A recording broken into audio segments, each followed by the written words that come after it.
வணக்கம் நண்பர்களே. நம்ம வந்து முக்கியமான பாலிசி பார்க்க போகிறோம். தமிழ்நாடு விண்வெளி தொழில்துறை கொள்கை. இந்த கொள்கை வந்து 2025 இப்போ கொடுத்தது லேட்டஸ்ட்டு கொள்கை. எந்த வருஷங்கிறது ஒன்று கேட்பாங்க. 2024 வந்து பார்த்தோம்னா மகளிருக்கான கொள்கை, தமிழ்நாடு மகளிர் கொள்கை இருக்குது, அது 24. அப்போ எந்த வருஷங்கிறது தான் கொஸ்டினாக இருக்கும். இதில் வந்து பார்த்தோம்னா தமிழ்நாடு விண்வெளி தொழில்துறை கொள்கை 2025. அப்போ ஸ்பேஸுக்கும் நமக்கும் என்ன சம்பந்தம் அப்படின்னு யோசிக்கலாம். இஸ்ரோ எல்லாம் சென்ட்ரல் கவர்மெண்ட் கண்ட்ரோல் தான் இருக்குது. நம்ம வந்து தொழில்துறை ஸ்பேஸ் டெக்னாலஜிக்கு தேவையான ஒரு இண்டஸ்ட்ரியல் ஹப் நம்மள்ட்ட உருவாக்கணும். அதுக்கு தேவையான ஒரு சேட்டலைட்டுக்கு தேவையான ஸ்பேர் பார்ட்டு, ராக்கெட்டுக்கு தேவையான ஸ்பேர் பார்ட்டு, இதெல்லாம் நம்ம வந்து மேனுஃபேக்சர் பண்ணுறதுக்கு இடம் வந்து வேணும். அங்கே தொழிற்சாலைகள் நிறைய வந்து கொண்டு வரணும் அப்படிங்கிறதான் நோக்கம். இது வெளியிடப்பட்ட தேதி பாருங்க, 2025 ஏப்ரல் 17. அடுத்து முக்கிய இலக்குகள் 10,000 கோடி ரூபாய் முதலீடுகளை அடுத்த 5 வருஷத்தில் இயக்கணும். 10,000 crores. இதன் மூலமா 10,000 வேலை வாய்ப்பு நேரடியாக அல்லது மறைமுகமாக அடுத்த 10 வருஷத்துல நமக்கு வந்து எம்ப்ளாய்மெண்ட் ஜெனரேஷன் இருக்கும். அடுத்து கொள்கையினுடைய நோக்கம் பார்த்தோம்னா தமிழ்நாட்டை ஸ்பேஸ் டெக் துறையில் முன்னணி மாநிலமாக மாற்றதான் என்னுடைய நோக்கம்.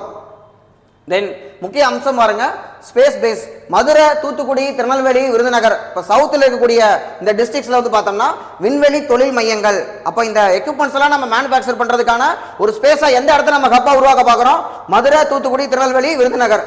இன்னொன்று குலசேகரப்பட்டினம் விண்வெளி ஏவுதளம். இப்போ இந்த குலசேகரப்பட்டினத்தில் நம்ம போன பட்ஜெட்லேயே வந்து அனௌன்ஸ் பண்ணோம் ஏவுதளம் வந்து ஆரம்பிக்க போறோம்னு சொல்லிட்டு.